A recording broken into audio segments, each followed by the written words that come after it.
Perkenalkan, nama saya Agatha Pananginan. Saya merupakan mahasiswa aktif di Universitas Samratulangi Manado, Fakultas Ilmu Sosial dan Politik, Program Studi Ilmu Pemerintahan, Angkatan 2019 dengan NIM 19081103025. Saya merupakan anggota dari kelompok 7, mata kuliah Demokrasi dan Penegakan Hukum. Baik, perkenalkan nama saya Kimi Nisa Erang. Saya adalah mahasiswa aktif di Universitas Samratulangi Manado, Fakultas Ilmu Sosial dan Ilmu Politik, Program Studi Ilmu Pemerintahan, Angkatan 2019, dengan NIM 19081103013. Saya anggota kelompok 7, mata kuliah Demokrasi dan Penegakan Hukum. Perkenalkan, nama saya Fatur Rahman Ahmadudin Papetungan dengan NIM 19081103045 dengan dari Prodi Ilmu Pemerintahan di kelas G. Nama saya Rivaldi Mate, saya mahasiswa Universitas Samratulangi, Fakultas Ilmu Sosial dan Ilmu Politik dengan NIM 17081103141 dan saya merupakan anggota kelompok 7 mata kuliah Demokrasi dan Penegakan Hukum.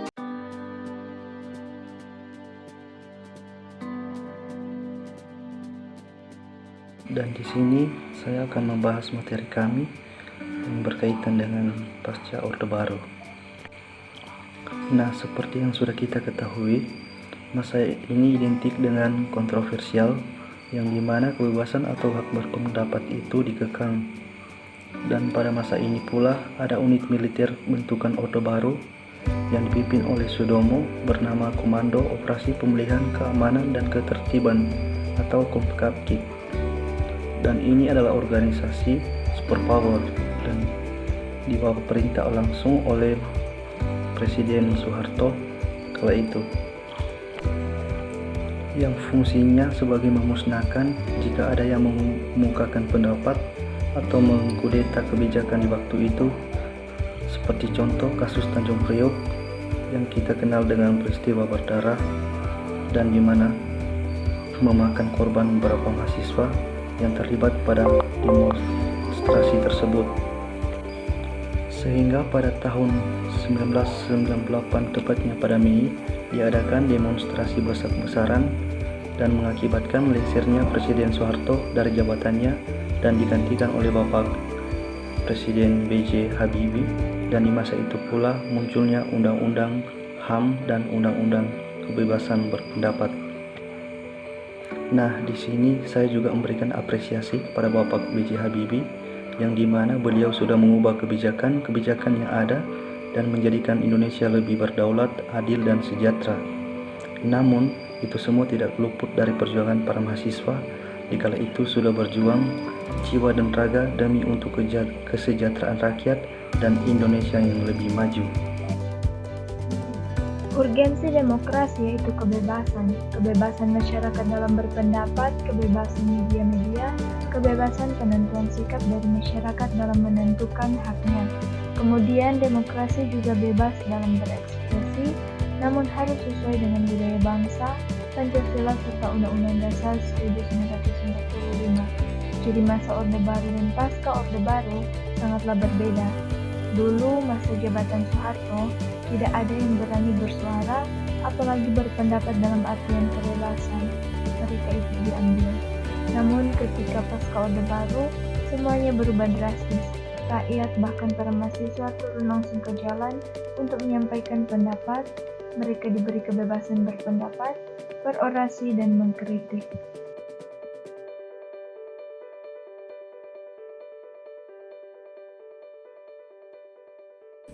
Untuk materi yang kedua, yaitu hak demokrasi dijamin undang-undang. Sebagai seorang mahasiswa, kita tentu memiliki hak untuk menyampaikan setiap aspirasi bahkan pendapat. Namun seringkali terjadi belakangan ini, setiap aspirasi yang disampaikan terkadang tidak diterima oleh para birokrat. Padahal, hak untuk menyampaikan pendapat atau aspirasi ini dijamin oleh undang-undang, yaitu Undang-Undang Republik Indonesia Nomor 9 Tahun 1998 tentang kemerdekaan menyampaikan pendapat di depan umum. Dalam pasal 1 ayat 1 dijelaskan bahwa kemerdekaan menyampaikan pendapat adalah hak setiap warga negara untuk menyampaikan pikiran dengan lisan, tulisan, dan sebagainya secara bebas dan bertanggung jawab sesuai dengan ketentuan peraturan perundang-undangan yang berlaku. Yang kedua, di muka umum adalah di hadapan orang banyak atau orang lain, termasuk juga di tempat yang dapat didatangi atau dilihat setiap orang. Ketiga, unjuk rasa atau demonstrasi adalah kegiatan yang dilakukan oleh seorang atau lebih untuk mengeluarkan pikiran dengan lisan, tulisan, dan sebagainya secara demonstratif di muka umum.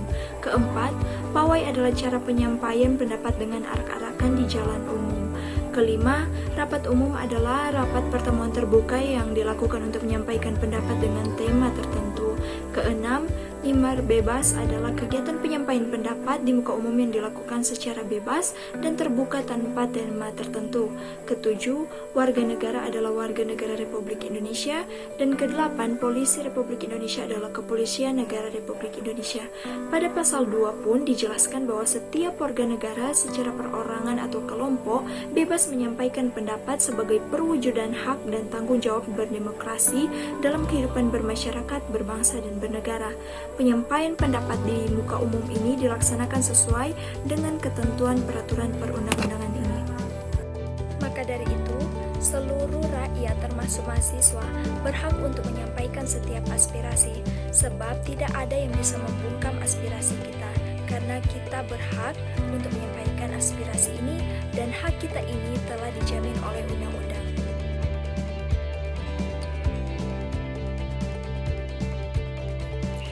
Jadi pertama, saya akan menjelaskan sedikit tentang ruang gerak organisasi. Kenapa organisasi membutuhkan ruang gerak? Karena organisasi mempunyai tujuan untuk menyelesaikan program di masyarakat. Nah, bagaimana organisasi itu ingin menyelesaikan tujuannya jika tidak mempunyai ruang gerak? Kedua, jika organisasi memiliki ruang gerak, akan mempermudah organisasi untuk menyelesaikan program-programnya. Kenapa? Karena lebih mudah untuk mendapatkan informasi atau data dari tempat yang akan dituju. Nah, bagaimana untuk mewujudkan ruang gerak tersebut? Nah, kita harus mempunyai namanya hubungan, relasi.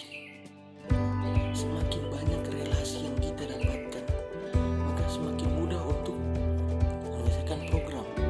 Nah, pada saat kita akan menyelesaikan sebuah program, kita dapat dikenal. Semakin organisasi dikenal, semakin mudah untuk membuat hubungan dengan masyarakat.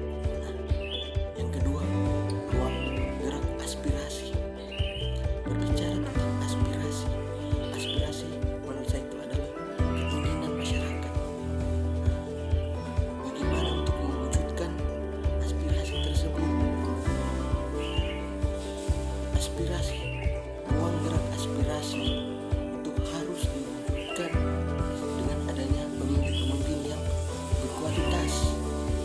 Pemimpin yang berkualitas harus memudahkan keinginan rakyat agar dapat tersampaikan kepada pemimpin. Nah, selama ada konsep pemimpin, aspirasi tidak akan pernah hilang, tidak akan. Agar aspirasi dapat sampai kepada pemimpin, masyarakat butuh tangan, masyarakat butuh jembatan untuk menghubungkan antara rakyat.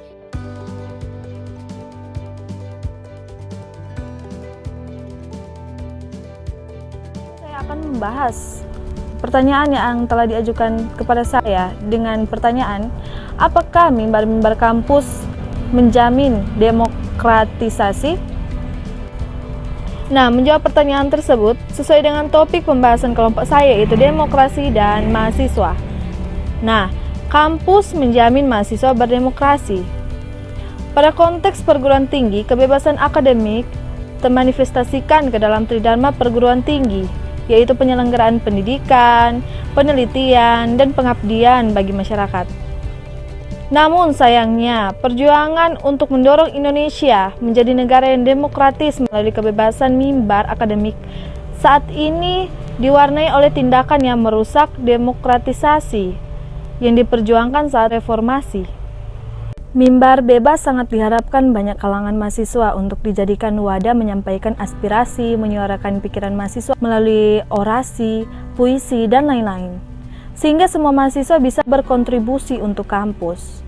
Dengan adanya kontribusi dari para mahasiswa dalam menegakkan keadilan dengan tujuan yang baik, maka kampus pun dapat menjamin mimbar-mimbar kampus dan organisasi kampus yang demokrasi.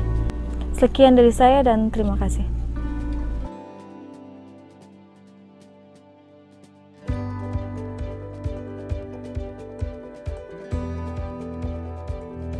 Demokrasi Pancasila merupakan representasi dan realitas masyarakat Indonesia yang memiliki ciri beragam atau multikultural, namun tetap menempatkan budaya gotong royong dan persatuan di atas segala perbedaan. Penerapan konsep musyawarah untuk mencapai suatu mufakat yang selama ini kita kenal di masyarakat juga merupakan bukti bahwa demokrasi Pancasila bertujuan untuk mengutamakan keselarasan, keseimbangan, dan keselamatan bangsa di atas kepentingan pribadi maupun golongan. Tujuan demokrasi Pancasila yaitu untuk mewujudkan masyarakat yang sejahtera, adil, dan makmur. Muncul sebuah pertanyaan, apakah demokrasi Pancasila telah menjamin sesuai dengan tujuannya tersebut? Dari pertanyaan di atas, dapat kita lihat dan kita amati di lingkungan sekitar kita bahwa implementasi demokrasi Pancasila yang tujuannya belum sepenuhnya terlaksana dengan baik. Masih banyak sekali penyimpangan yang terjadi dan ada yang bersifat tidak transparan. Masih ada juga pihak-pihak yang berdaulat lebih mementingkan kepentingan pribadi dibandingkan kepentingan semua rakyat untuk mensejahterakan negaranya. Contohnya, seorang pemimpin dipilih karena pemaparan visi dan misinya yang sangat baik, serta juga memiliki wewenang dan kekuasaan di bidangnya, belum dapat memenuhi dan menepati setiap janjinya kepada masyarakat, dan seringkali program-program yang diadakan atau yang ditetapkan pemerintah pusat untuk keluarga yang layak ditolong kadang tidak tepat sasaran. Dari permasalahan tersebut, maka muncullah sebuah konflik, bahkan perpecahan yang dapat menimbulkan kekacauan karena ketidakadilan yang dilakukan pemerintah terhadap rakyat. Maka terjadilah sebuah demonstrasi. Jadi, konklusinya bukan terletak pada demokrasi kebijakannya, tetapi kepada orang yang melaksanakannya. Nah, apa yang bisa kita lakukan sebagai mahasiswa? Kita sadar, sebagai mahasiswa kita tidak bisa mengambil kebijakan untuk merubah keterpurukan ini. Mahasiswa sebagaimana kata Sohobgi, mahasiswa wajib memberikan kontribusi terhadap negara ini, atau paling hanya sekedar tahu keadaan negara sekarang. Untuk merealisasikan peran itu, kita kembali pada status kita sebagai mahasiswa yang selama ini disematkan oleh masyarakat sebagai agent of control, agent of change, dan iron stock. Sebagai mahasiswa, kontribusi yang dapat kita berikan untuk mewujudkan masyarakat sejahtera, adil, dan makmur harus berdasarkan pada nilai-nilai yang terkandung di Pancasila, serta dengan berdiskusi, memberi pendapat, menerima saran, dan mengambil keputusan merupakan partisipasi